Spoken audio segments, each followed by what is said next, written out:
Very good morning everyone team. Currently gift Nifty అయితే మాత్రం gap up opening చూపెడుతుంది. Crude oil almost 5% వరకు correction వచ్చింది. ఎస్టర్డే మంత్లీ ఎక్స్పైరీ అవ్వడం వల్ల నిఫ్టీ 50లో లాస్ట్ 15 మినిట్స్ అంటే క్లోజింగ్ ఆప్షన్ సెషన్లో మంత్లీ ఎక్స్పైరీ పెట్టిన తర్వాత క్లోజింగ్ ఆప్షన్ సెషన్ ఇదే కదా. సో లాస్ట్ 15 మినిట్స్లో నిఫ్టీ 50లో ఒక స్ట్రాంగ్ మూమెంటం కూడా మనం చూసాం. ఆ స్ట్రాంగ్ మూమెంటం వచ్చిన ప్రతిసారి లాస్ట్ 15 మినిట్స్లో స్ట్రాంగ్ మూమెంటం వచ్చిన ప్రతిసారి మనకు ఫియర్ ఉంటుంది. ఎందుకంటే next day first 30 minutes trade చేయడం కూడా అవ్వదు. సో దాని గురించి ఈరోజు మనం మాట్లాడదాం. వీటితో పాటు కొన్ని ఇంపార్టెంట్ అప్డేట్స్ ఉన్నాయి. యుఎస్ వాళ్ళు శాంక్షన్స్ అయితే మాత్రం ఎస్టర్డే కొన్ని ఇండియన్ కంపెనీస్ మీద వేశారు. ఆ కంపెనీస్ మన ఇండియన్ స్టాక్ మార్కెట్లో ఉన్నాయి లేదా అనేది కూడా చూద్దాం. వీటితో పాటు ఇరాన్ వాళ్ళు అయితే మాత్రం మళ్ళీ స్ట్రైట్ ఆఫ్ హార్మోస్ దగ్గర కంట్రోల్ చేయడం మొదలు పెట్టారు. అంటే వచ్చిన షిప్ని రీబౌండ్ చేయడం. సో ఇవన్నీ డౌట్స్ కనెక్ట్ చేసి నేను మీకు ఎక్స్ప్లెయిన్ చేస్తాను. వీడియో ఎండింగ్ వరకు చూడండి. ఇంకోటి, వీడియో చూస్తునేటప్పుడు ఏ పాయింట్ ఆఫ్ వ్యూలో అయినా కానీ నేను మన టీం మీకు ఎఫర్ట్స్ పెట్టామనిపిస్తే డెఫినెట్గా వీడియోని లైక్ చేయండి. ఛానల్ ఇంకా సబ్స్క్రైబ్ చేసుకోకుండా వీడియో చూస్తూ ఉంటే ఛానల్ కూడా సబ్స్క్రైబ్ చేసుకోండి. నా first one, last night US మార్కెట్స్లో ఏం జరిగింది అన్న దగ్గర నుంచి మనం మొదలు పెడదాం. As per Dow Jones approximately 160 points పాజిటివ్గా క్లోజ్ అవ్వడం మనం చూసాం. ఓకే, నాస్డాక్ వచ్చేసరికి 171 పాయింట్స్ పాజిటివ్గా అయితే మాత్రం క్లోజ్ అయింది. ఇన్ టర్మ్స్ ఆఫ్ పర్సంటేజ్ చూస్తే డౌ జోన్స్ 0.3%, నాస్డాక్ 0.66% మనం పాజిటివ్గా క్లోజ్ అవ్వడం చూడగలిగాం. మేజర్గా యుఎస్ మార్కెట్స్ ఎస్టర్డే పాజిటివ్గా క్లోజ్ అవ్వడానికి రీజన్స్ ఏంటి? ఎస్టర్డే వాళ్ళకి కొన్ని మ్యాక్రో ఎకానమిక్ డేటా పాయింట్స్ వచ్చినాయి. ఒకటి, private jobs report data weekly release అయింది. ఇంకోటి వచ్చేసరికి CB consumer confidence data release అయింది. ఇంకోటి హోమ్ ప్రైస్ డేటాస్ రిలీజ్ అయినాయి. డేటా పాయింట్స్ అన్నీ కూడా మరీ ఎక్స్పెక్టేషన్స్కి వర్స్ట్ సినారియోస్లో అయితే మాత్రం రాలేదు. సమ్వాట్ పాజిటివ్ సినారియోస్లోనే వచ్చినాయి. So this is the first one, US markets పాజిటివ్గా వెళ్ళడానికి. సెకండ్ వన్, యుఎస్ మార్కెట్స్ పాజిటివ్గా వెళ్ళడానికి రీజన్ ఏంటి అని అంటే, ఈరోజు ఈవినింగ్ వచ్చేసరికి 6 o'clockకి యుఎస్ యొక్క core PC index data, durable goods orders month on month, GDP growth rate, personal income month on month, personal spending month on month datas రాబోతున్నాయి. వాటిపైన ఎక్స్పెక్టేషన్స్ ప్రెసెంట్ అయితే మాత్రం యాజ్ ఆఫ్ నౌ పాజిటివ్గానే ఉన్నాయి. Numbers కూడా positive వస్తాయని expectations create అవుతున్నాయి. దానికి కారణం ఏంటంటే, లాస్ట్ టైం వచ్చిన అన్ఎంప్లాయ్మెంట్ డేటా, లాస్ట్ టైం వచ్చిన నాన్ ఫార్మ్ పేరోల్స్ డేటా కానీ, సేమ్ టైం లాస్ట్ టైం వచ్చిన యూఎస్ ఇన్ఫ్లేషన్ డేటా కానీ పాజిటివ్గా వచ్చినాయి. దానివల్ల ఈసారి కూడా జీడిపి గ్రోత్ రేట్ నెంబర్స్తో పాటు రెస్ట్ ఆఫ్ ద నెంబర్స్లో కూడా కొంచెం పాజిటివ్గా వస్తాయన్న ఎక్స్పెక్టేషన్స్ ఉన్నాయి. కానీ ఈవెంట్ ఇంపార్టెంట్ కాబట్టి ఈరోజు ఈవినింగ్కి ఇండియన్ మార్కెట్లో పొజిషన్స్ క్యారీ ఫార్వర్డ్ చేసేవాళ్ళు కొంచెం జాగ్రత్తగా ఉండండి. ఈ అప్డేట్స్ వల్ల అంటే ఈ ఈవెంట్స్ అనేది మార్కెట్ని డిస్టర్బ్ చేయడానికి అవకాశాలు అయితే ఉంటాయి. సో ఈ ఎక్స్పెక్టేషన్స్ వల్ల యూఎస్ మార్కెట్స్లో కొంచెం షార్ట్ కవరింగ్ మూమెంటం చూడగలిగాం. వీటితో పాటు యూఎస్ 10 years బాండ్ డీల్లో కూడా ఆల్మోస్ట్ 4.639 దగ్గరికి వచ్చేసింది. 4.7 ఉండేది ఎస్టర్డే, ఈరోజు 4.639 వచ్చింది. సమ్వాట్ డిక్లైన్ అవ్వడం కూడా మార్కెట్స్కి పాజిటివ్గా కన్సిడర్ చేయొచ్చు. This is the third point. Fourth point వచ్చేసరికి కమోడిటీస్లో క్రూడ్ చూస్తే as of now Brent oil $85.26 దగ్గర ట్రేడ్ అవుతుంది. క్రూడ్ ఆయిల్ WTI $80.30 దగ్గర ట్రేడ్ అవుతుంది. Brent oil, crude oil, WTI రెండు కూడా ఏదైతే ఆల్మోస్ట్ 5% వరకు కరెక్షన్ వచ్చిందో ఇది యుఎస్ మార్కెట్స్ ఇంకొంచెం బూస్టప్ అయింది. క్రూడ్ ఆయిల్ ఎందుకు పడింది అన్న దాని గురించి నేను మీకు వార్ అప్డేట్స్ గురించి చెప్పేటప్పుడు చెప్తాను. ఓకేనా? మేజర్గా యుఎస్ మార్కెట్స్ పాజిటివ్గా క్లోజ్ అవడానికి రీజన్స్ మీకు అర్థమయ్యాయని నేను అనుకుంటున్నా. When it comes to European markets, even European markets కూడా పాజిటివ్గానే క్లోజ్ అయినాయి. కరెంట్లీ ఏషియన్ మార్కెట్స్ పరంగా చూస్తే majority of the Asian markets అన్నీ కూడా మిక్స్డ్లో కొన్ని ట్రేడ్ అవుతున్నాయి. కొన్ని వచ్చేసరికి న్యూట్రల్ అయితే పాజిటివ్లో అయితే మాత్రం ట్రేడ్ అవుతున్నాయి. ఓవరాల్గా గ్లోబల్ మార్కెట్స్ అయితే పాజిటివ్ ఇండికేషన్ ఇస్తుంది. ఇండెక్స్ ఫ్యూచర్స్లోకి వెళ్ళి చూద్దాం. డౌ ఫ్యూచర్స్, నాస్డాక్ ఫ్యూచర్స్ ఎలా ట్రేడ్ అవుతున్నాయి అన్నది. యాజ్ పర్ డౌ నాస్డాక్ చూస్తే డౌ ఫ్యూచర్స్ ఏమో 12 points negative, Nasdaq futures 135 points negative. So చూస్తే డౌ జోన్స్ పెద్దగా డిస్టర్బెన్స్ లేదు, కానీ నాస్డాక్లో మాత్రం కరెక్షన్ వచ్చేసింది. సో ఆల్మోస్ట్ నాస్డాక్లో వచ్చిన కరెక్షన్ 133 పాయింట్స్, 0.4% కాబట్టి ఐటీ స్టాక్స్ కొంచెం మిక్స్డ్గా ఉన్నాయని మనం అనొచ్చు. గిఫ్ట్ నిఫ్టీ చూస్తే 24,560 దగ్గర కరెంట్లీ ట్రేడ్ అవుతుంది. యాక్చువల్గా గిఫ్ట్ నిఫ్టీ కూడా ఎక్స్పైరీ చేంజ్ అయిపోయింది. సో కొత్త కాంట్రాక్ట్లోకి వచ్చింది కాబట్టి గిఫ్ట్ నిఫ్టీ సెప్టెంబర్ కొత్త కాంట్రాక్ట్లోకి వచ్చింది కాబట్టి ఆగస్ట్ కాంట్రాక్ట్తో కంపేర్ చేసుకుంటే ఒక 50 to 60 పాయింట్స్ ప్రీమియం కనపడుతుంది. సో ఒక 60 పాయింట్స్ ప్రీమియం కనిపిస్తుంది. ఇంకోటి ఏంటి అని అంటే లాస్ట్ 15 మినిట్స్ నిఫ్టీది కూడా ఉంది కదా. ఈ నిఫ్టీ ఇచ్చిన last 15 minutes spike almost 60 points movement. ఇక్కడ ఒక 60 పాయింట్స్ డిఫరెన్స్, సో అక్కడ ఒక 60 పాయింట్స్ డిఫరెన్స్, అంటే 120 పాయింట్స్. గిఫ్ట్ నిఫ్టీ ఇక్కడ ఎంత క్లోజ్ అయింది, బట్ మన నిఫ్టీ 50 ఫ్యూచర్స్ 332, స్పాట్ ఎంత క్లోజ్ అయింది 330. సో 330 పోనీ 560 చూసుకుంటే 230 పాయింట్స్ గ్యాప్ అప్. కానీ గిఫ్ట్ నిఫ్టీ ప్రీవియస్ ఎక్స్పైరీకి ఉన్న డిఫరెన్స్, సో స్పాట్లో లాస్ట్ 15 మినిట్స్లో వచ్చిన డిఫరెన్స్, అవి కొంచెం రిమూవ్ చేసి మనం చూసుకున్నా కూడా స్టిల్ గిఫ్ట్ నిఫ్టీ ఒక 100 నుంచి 120 పాయింట్ల వరకు గ్యాప్ అప్ ఓపెనింగ్ చూపెడుతుంది. కొంతమంది నువ్వు గిఫ్ట్ నిఫ్టీ గ్యాప్ అప్ అంటావు, అదేమో ఫ్లాట్లో ఓపెన్ అవుతుంది అంటుంటారు. ప్రీ మార్కెట్ రికార్డ్ చేసేది 730కి. ఇంకోటి గిఫ్ట్ నిఫ్టీకి ఎగ్జాక్ట్ గ్యాప్ అప్ అనేది ఆర్ గ్యాప్ డౌన్ అనేది రియాక్ట్ అవ్వదు. గ్యాప్ డౌన్ అయితే రియాక్ట్ అవ్వచ్చు, బికాజ్ మార్కెట్లో ఎప్పుడు కూడా బుల్లిష్ కన్నా బీరిష్కే అండ్ చాలా క్విక్గా రియాక్ట్ అవుతుంటాయి markets. Now as per that మనం క్యాలిక్యులేట్ చేసుకుంటే మాత్రం నా పాయింట్ ఆఫ్ వ్యూలోని గిఫ్ట్ నిఫ్టీ ఒక 120 పాయింట్స్ అయినా వస్తుంది. సో ప్రీ మార్కెట్ టైంకి వచ్చేటప్పటికి, అంటే మార్కెట్ రిలీజ్ అయిన టైం, ఓపెన్ అయిన టైంకి చిన్న చిన్న డిఫరెన్సెస్ ఉండొచ్చు, కానీ మోస్ట్లీ మరీ పాజిటివ్ కాస్త బిగ్ క్రాష్ అయ్యి బిగ్ గ్యాప్ డౌన్ అయిపోవడం అట్లాంటి చేంజ్ అయితే మాత్రం ఉండకపోవచ్చు. ఇదే ఏడియర్స్ని మనం ఇదే గిఫ్ట్ నిఫ్టీని ఏడియర్స్తో మనం కన్ఫర్మ్ చేసుకున్నాం అనుకోండి, అంటే మన ఇండియన్ స్టాక్స్ అమెరికాలో ట్రేడ్ అయ్యే ఏడియర్స్తో కంపేర్ చేసుకుంటే ఐసిఐసిఐ బ్యాంక్ 2.5% పాజిటివ్ చూపెడుతుంది. So HDFC bank 0.38, Infosys 1.78, Wipro neutral. ఓవరాల్గా చూసుకుంటే హెచ్డిఎఫ్సి బ్యాంక్ అంటే బ్యాంకింగ్ స్టాక్స్లో ఐసిఐసిఐ బ్యాంక్ స్ట్రాంగ్ మొమెంటం చూపెడుతుంది. దానికి సెపరేట్ రీజన్ ఉంది, చెప్తాను. హెచ్డిఎఫ్సి బ్యాంక్ కూడా పాజిటివ్గానే చూపెడుతుంది. బ్యాంకింగ్ స్టాక్స్ పాజిటివ్ ఎన్విరాన్మెంట్ కనిపించడం, ఐటీ స్టాక్స్ కూడా పాజిటివ్ ఎన్విరాన్మెంట్ కనిపించడం, మన గిఫ్ట్ నిఫ్టీ ఓపెన్ అవుతున్న పాజిటివ్ని మనం కన్సిడర్ చేసుకోవచ్చు. మన మార్కెట్స్లో గిఫ్ట్ నిఫ్టీ పాజిటివ్గా రియాక్ట్ అవ్వడానికి నాట్ ఓన్లీ గ్లోబల్ కరెక్షన్ అండి, క్రూడ్ ఆయిల్ 5% డ్రాప్ అవ్వడం కూడా. ఎప్పుడైనా గుర్తుపెట్టుకోండి, మన ఇండియన్ మార్కెట్స్ 70 to 80% క్రూడ్ మీద డిపెండ్ అయ్యి ఉంటాయి. క్రూడ్ ఆయిల్ ప్రైజెస్ కానీ డిక్లైన్ అవుతూ వస్తే అది ఇండియన్ మార్కెట్స్కి ఒక పక్క పాజిటివ్గా మనం కన్సిడర్ చేయొచ్చు. ఏదైతే క్రూడ్ ప్రైస్ డ్రాప్ అవుతుందో ఇది మన ఇండియన్ మార్కెట్స్లో గిఫ్ట్ నిఫ్టీ కూడా పాజిటివ్గా ఓపెన్ అవ్వడానికి హెల్ప్ అయింది అనేది నా opinion, one of the reason. నా ఎందుకు క్రూడ్ సడన్గా 5% క్రాష్ అయిపోయింది? శాంక్షన్స్ చూస్తే యుఎస్ వాళ్ళు ఆల్మోస్ట్ 60 కంపెనీస్ మీద టార్గెట్ పెట్టి శాంక్షన్స్ విధించారు. అందులో ఇండియా బేస్డ్ కంపెనీస్ కూడా ఉన్నాయి. సో యుఎస్ టార్గెట్ అంతా ఒకటే. ఇరాన్కి డబ్బులు మేజర్గా ఇరాన్కి వస్తున్న డబ్బులు ఏంటంటే ఒక 5 సెక్టార్స్ నుంచి ఎక్కువగా వస్తున్నాయి. ఒకటి digital assets, technology, gold, aviation and shipping. ఇవన్నీ బ్లాక్ చేయగలిగితే, వీటి మీద శాంక్షన్స్ విధించగలిగితే ఇరాన్ ఎకనామిక్ పరంగా ఇంకా ప్రెజర్ పెట్టచ్చు. మేము ఫిజికల్గా దాడి చేయక్కర్లేదు, ఇలా శాంక్షన్స్ వల్ల వాళ్ళపైన దాడి మేము చేయొచ్చు అని చెప్పి. ఇంకో పక్క యుఎస్ వాళ్ళు అయితే మాత్రం క్లియర్గా స్టేట్మెంట్స్ ఇచ్చిండ్రు.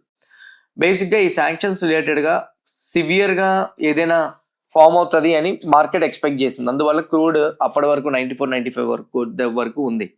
ఈ శాంక్షన్స్ ఎప్పుడైతే ఎకనామిక్ డీడే స్టార్ట్ అయిందో, ఇరాన్ పైన విధించే శాంక్షన్స్ ఏవైతే ఉన్నాయో మరీ క్రూషియల్గా లేవు. ఇప్పుడు ఏవైతే ఉన్నాయో యథావిధిగా అలానే ఉన్నాయి, చిన్న చిన్న 1 or 2 చేంజెస్ చేశారంతే. సో శాంక్షన్స్లో కొత్తదనం లేకపోవడం, మార్కెట్లో కాషియస్గా ఏది కూడా ప్యానిక్ సిచ్యువేషన్ అయ్యేటట్టు క్రియేట్ అవ్వకపోవడం, అది కొంతవరకు బూస్టప్ అయింది అనేది నా opinion. On the other side ఇంకోటి ఏంటి అంటే, మన ఇండియన్వి 4 కంపెనీస్ ఉన్నాయి అన్నాను కదా శాంక్షన్స్లో.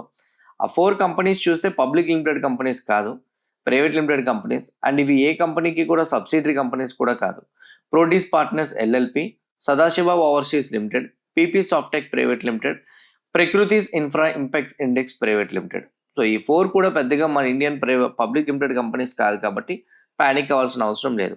ఇరాన్ సైడ్ నుంచి అన్ని శాంక్షన్స్ విధించిన రెస్పాన్స్ రాలేదా అని అడిగితే మీరు ఇక్కడ చూడండి. సో ఓమన్ దగ్గర ఆయిల్ ట్యాంకర్ని అయితే మాత్రం ఆల్మోస్ట్ ఇరాన్ వాళ్ళు స్టాప్ చేసినట్టు కనపడుతుంది. అంటే స్ట్రైట్ ఆఫ్ హార్మజ్ దగ్గరలోకి వచ్చిన ఏ ట్యాంకర్స్నైనా కూడా ఎలో చేయకుండా మళ్ళీ తిరిగి వెనక్కి పంపిస్తున్నారు. ఇప్పటికీ ఇది కాషియస్ పాయింటే, బట్ స్టిల్ ఈ కాషియస్ పాయింట్ ఆల్రెడీ మార్కెట్కి తెలుసుంది కాబట్టి, మార్కెట్ ఎక్స్పెక్ట్ చేస్తుంది కాబట్టి పెద్దగా రియాక్షన్ అనేది మనకి ఉండట్లేదు. On the other side China వాళ్ళు కూడా యుఎస్ వాళ్ళు విధించిన శాంక్షన్స్ పైన అయితే మాత్రం కొంచెం కండెమ్ చేస్తూ స్టేట్మెంట్స్ ఇస్తున్నారు. కానీ చైనా ఇన్వాల్వ్ అవ్వనని ఇంతకు ముందే చెప్పింది, ఇది వరకు చాలాసార్లు కూడా చెప్పింది. కాబట్టి డైరెక్ట్ అటాక్స్లో ఇన్వాల్వ్ అవ్వకపోవచ్చు అని ఇండైరెక్ట్గా ఇరాన్కి సపోర్ట్ చేసే అవకాశాలు కూడా ఉన్నాయి. ఫ్రెష్ టెన్షన్స్ ఏవైనా రైజ్ అయినాయి అనేది నేను జస్ట్ గూగుల్లోకి వెళ్ళి చూస్తే ఏమీ రైజ్ అవ్వలేదు. సో ఓవరాల్గా చూసుకుంటే ఇప్పటికీ కూడా ఆయిల్ రిలేటెడ్గా చిన్న చిన్న కన్సర్న్స్ ఉన్నాయి.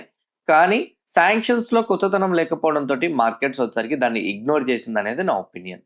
ఈరోజు నైట్కి ఓవర్ నైట్ ఎవరైనా పొజిషన్స్ని క్యారీ ఫార్వర్డ్ చేసే వాళ్ళు ఉంటే ఇట్స్ బెటర్ అవాయిడ్ చేయమంటాను. బికాస్ ఈవినింగ్ 6 o'clockకి PC index data, GDP data, durable goods order data, personal income, personal spending datas ఉన్నాయి కాబట్టి ఇట్స్ బెటర్ ఏ పొజిషన్స్ని క్యారీ ఫార్వర్డ్ చేయకుండా ఉంటే better. On the other side కొన్ని ఇంపార్టెంట్ కంపెనీస్కి పాజిటివ్గా మారే ఛాన్సెస్ ఉన్నాయి. అదేంటంటే మన పీయూష్ గోయల్ గారు జపాన్ని విజిట్ చేశారు. జపాన్ని విజిట్ చేస్తూ ఆల్మోస్ట్ సెమీ కండక్టర్ రిలేటెడ్గా, ఏ రిలేటెడ్గా అయితే మాత్రం అక్కడ కొన్ని కైండ్ ఆఫ్ టాక్స్ అయినాయని, సో మోస్ట్లీ అక్కడ అగ్రిమెంట్ జరిగే ఛాన్సెస్ ఉన్నాయి ట్రేడ్ డీల్ రిలేటెడ్గా అని చెప్పి అప్డేట్స్ ఉన్నాయి. దీనివల్ల electronic related companies like Kaynes, Amber enterprises, Dixon technologies లాంటి కంపెనీస్ ఏవైతే ఉన్నాయో అవి, సో లైక్ డేటా సెంటర్స్లో అనంతరాజ్ లాంటి కంపెనీస్ కానీ, సో ఏ రిలేటెడ్ కంపెనీస్ ఏవైతే ఉన్నాయో టాటా ఎలక్సీ, టాటా టెక్ లాంటి కంపెనీస్ కానీ కొంచెం పాజిటివ్గా మారే ఛాన్సెస్ ఉన్నాయి. ఇది ఓన్లీ డిస్కషన్, ఇంకా ఫైనల్ అవుట్పుట్ అయితే మాత్రం రాలేదు. ఐసిఐసిఐ బ్యాంక్ ఏడిఆర్ అంత పాజిటివ్గా కనిపించడానికి కారణం ఏంటి అని అంటే, ఐసిఐసిఐ బ్యాంక్ మీద ఆల్మోస్ట్ గోల్డ్మెన్ సాచ్ వాళ్ళు పిక్ చేసిన ప్రైవేట్ బ్యాంకింగ్ స్టాక్స్లో ఐసిఐసిఐ బ్యాంక్ టాప్ పిక్ అని కూడా చెప్పారు. On the other side Bernstein వాళ్ళు అయితే మాత్రం ICICI bank, Axis bank, HDFC bank and Indian bank మీద అవుట్ పెర్ఫార్మెన్స్ ఇచ్చారు. సో ఇక్కడ ప్రెసెంట్ రైట్ నౌ ఏదైతే కరెంట్లీ గోల్డ్మెన్ సాచ్ వాళ్ళు అండ్ అలానే బెయిన్ స్టెన్ వాళ్ళు ఇచ్చిన అప్గ్రేడ్స్ ఉన్నాయో అందులో కామన్గా ఐసిఐసిఐ బ్యాంక్ ఉండడంతో ఇంకొంచెం ఐసిఐసిఐ బ్యాంక్ బూస్టప్ అయింది అనేది నా opinion. When it comes to FI data, FI 1593 crores మార్కెట్లో ఎస్టర్డే క్యాష్ మార్కెట్లో బై చేస్తే డిఐ 230 crores మార్కెట్లో బై చేయడం జరిగింది. వాళ్ళు ఎఫ్ఎండ్వేలో బిల్డ్ చేసిన డేటా ప్రకారంగా చూస్తే ఈ ఎఫ్ఐఐ ఎస్టర్డే ఆల్మోస్ట్ 20% పొజిషన్స్ని షార్ట్ కవర్ చేసినట్టు కనపడుతుంది. ఇండెక్స్ ఆప్షన్స్లో స్టిల్ బీరిషియడ్ పొజిషన్సే కనపడుతున్నాయి. ప్రొప్రైటరీ ట్రేడర్స్ ఇండెక్స్ ఆప్షన్స్లో లిటిల్ బిట్ మైనర్గా అంటే మీ మైల్డ్ బుల్లిషెడ్ అయితే మాత్రం టర్న్ అయినట్టు మనకు కనపడుతుంది. ఓవరాల్గా ఈ ఫ్యూచర్స్ అండ్ ఆప్షన్స్ డేటా చూస్తే ఇంప్రూవ్ అయిందని నేను అంటాను. ఎందుకంటే ఇది వరకు షార్ట్ కవరింగ్ మొమెంటం ఇంతలా ఎఫ్ఐఐ స్టార్ట్ చేయలేదు. But sudden short covering momentum start చేయడం మార్కెట్స్కి కూడా ఒక పాజిటివ్ ఎక్స్పెక్టేషన్స్ని బిల్డ్ చేస్తుంది అనేది నా ఒపీనియన్. నిఫ్టీ 50 టెక్నికల్ రిలేటెడ్గా మనం మాట్లాడుకుంటే, సో ఎస్టర్డే మనం డ్రా చేసుకున్న లెవెల్స్ ఇవి, నేను ఇంకేం చేంజ్ చేయలేదు. యూజువల్గా అయితే మాత్రం సో ఎప్పుడైనా అంటే ఈ క్లోజింగ్ ఆప్షన్ సెషన్ రావడం వల్ల లాస్ట్ 15 minutes వచ్చేసరికి పెద్దగా మనం తీసుకోవట్లేదు. నా ఇక్కడ చూస్తే యాజ్ పర్ రైట్ నా 24,900 ఏదైతే ఉందో ఇది ఇంపార్టెంట్ రెసిస్టెన్స్ లెవెల్.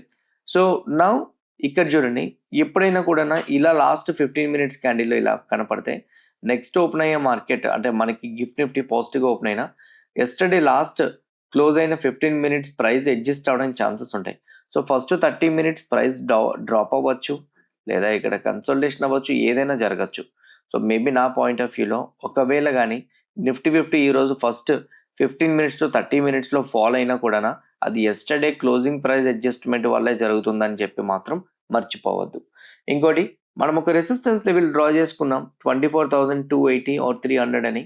ఆ లెవెల్ బ్రేక్ అయితే ఫర్దర్ బుల్లిష్ అనుకున్నాం, కానీ అది బ్రేక్ చేసింది లాస్ట్ 15 minutes క్యాండిల్. కాబట్టి ఈరోజు first 1 hour or 2 hours day మొత్తం అయినా మనం చూడొచ్చు. If it is not breaking 24,280 then maybe markets ఇక్కడికి వచ్చినా దీన్ని రీటెస్ట్ చేసి పైకి వెళ్ళచ్చు. మీకు గుర్తుందో లేదో ఒకసారి మీరు క్లియర్గా చూడండి. ఎస్టర్డే ప్రీ మార్కెట్లో కూడా ఇదే మాట్లాడుకున్నాం. స్ట్రైట్ అవే ఇది బ్రేక్ అయితే మనం పాజిటివ్గా మూమెంట్ చూడొచ్చు. బ్రేక్ అయిన క్యాండిల్ స్ట్రాంగ్గా లేవు, బ్రేక్ అయిన క్యాండిల్ యొక్క రేంజ్ కూడా అంత స్ట్రాంగ్గా అవుట్ సైడ్ కూడా లేదు. కాబట్టి దీన్ని అసలు మనం కన్ఫర్మేషన్లోకి అయితే మాత్రం తీసుకోలేము. As per Nifty currently 24,400 resistance level. Anything ICICI bank, IT stocks ఈరోజు పాజిటివ్గా హోల్డ్ అయ్యి సపోర్ట్ చేయగలిగితే నిఫ్టీ 24,400కి రీటెస్ట్ చేయడానికి ఛాన్సెస్ అయితే మాత్రం ఉన్నాయి. But in comes to Sensex రిలేటెడ్గా అయితే మాత్రం 77,800 ఇప్పటికీ రెసిస్టెన్స్ లెవెలే. సో పాజిటివ్గా ఓపెన్ అయిన సెన్సెక్స్కి అయితే మాత్రం ఒక సపోర్ట్ లెవెల్ ఉంది మైనర్గా, చూడండి 77,500. దాని అబౌవ్ ఫైనల్గా క్లోజ్ అయింది. బట్ 77,500 ఈరోజు డే అండ్ అయ్యేసరికి కానీ డౌన్ సైడ్ బ్రేక్ అవ్వకపోతే పాజిటివ్గా హోల్డ్ అవడానికి ప్రాబబిలిటీస్ ఉన్నాయి. Bank Nifty 57,500 important resistance level. Yesterday మనం అనుకున్న సపోర్ట్ లెవెల్ దగ్గరికి వచ్చిన తర్వాత స్ట్రాంగ్ బౌన్స్ వచ్చింది. చూస్తే ఈరోజు గ్యాప్ అప్ ఓపెన్ అవుతుంది కదా. ఐసిఐసిఐ బ్యాంక్ సపోర్ట్ ఇస్తే స్లోగా బ్యాంక్ నిఫ్టీ 57,800 to 900 చూడొచ్చు. అవేం సపోర్ట్ ఇవ్వకపోతే బ్యాంక్ నిఫ్టీ వచ్చేసరికి 57,500ని బిలో రాకుండా ఉంటే చాలు, పాజిటివ్గా హోల్డ్ అవ్వచ్చు. When comes to Fin Nifty close to 27,200 బిలోకి ఈరోజు రానంత వరకు మోస్ట్లీ ఫిన్ నిఫ్టీ కూడా పాజిటివ్గా ఉండడానికి ప్రాబబిలిటీస్ అయితే మాత్రం ఉన్నాయి. కరెంట్లీ బిట్ కాయిన్ రిలేటెడ్గా చూస్తే బిట్ కాయిన్లో కొంచెం ప్రాఫిట్ బుకింగ్ స్టార్ట్ అయింది. But straight away bit coin ఒక స్టేజ్లో 81,000 కూడా మూవ్ అయింది. అయితే వన్ థింగ్ ఆల్మోస్ట్ ఇక్కడ 78,000 దగ్గరికి వెళ్ళేసరికి RSI 86-87 చూపించింది. ఇప్పుడు రైట్ నౌ ఇప్పటికీ కూడా అబౌవ్ 70 చూపెడుతుంది. సో నా పాయింట్ ఆఫ్ వ్యూలో ఈ లెవెల్ దగ్గర ఇక్కడే కొంత టైం కన్సాలిడేట్ అయ్యి నెక్స్ట్ స్ట్రైట్ అవే 85కి నెక్స్ట్ 93కి మూవ్ అవడానికి ఛాన్సెస్ ఉంటుంది అనేది నా opinion. When it comes to gold gold రిలేటెడ్గా చెక్ చేసుకుంటే లాస్ట్ వీక్ ఆల్మోస్ట్ మనకి వెన్స్డే నుంచి గోల్డ్ అయితే మొత్తం స్ట్రాంగ్ రికవరీ కనిపించింది. గోల్డ్ ఏదైతే ఒక స్ట్రాంగ్ పుల్ బ్యాక్ కనిపించిందో సేమ్ టైం సిల్వర్లో ఏదైతే స్ట్రాంగ్ పుల్ బ్యాక్ కనిపించిందో ఇప్పుడు రైట్ నౌ కొంత బ్రీత్ తీసుకోవడానికి ఛాన్సెస్ కనపడుతున్నాయి. కానీ ఇంపార్టెంట్ రెసిస్టెన్స్ లెవెల్స్ బ్రేక్ చేస్తాయి కాబట్టి ఆ బ్రీత్ కూడా పాజిటివ్ సైడ్ ఉండడానికి ప్రాబబిలిటీస్ ఉన్నాయి.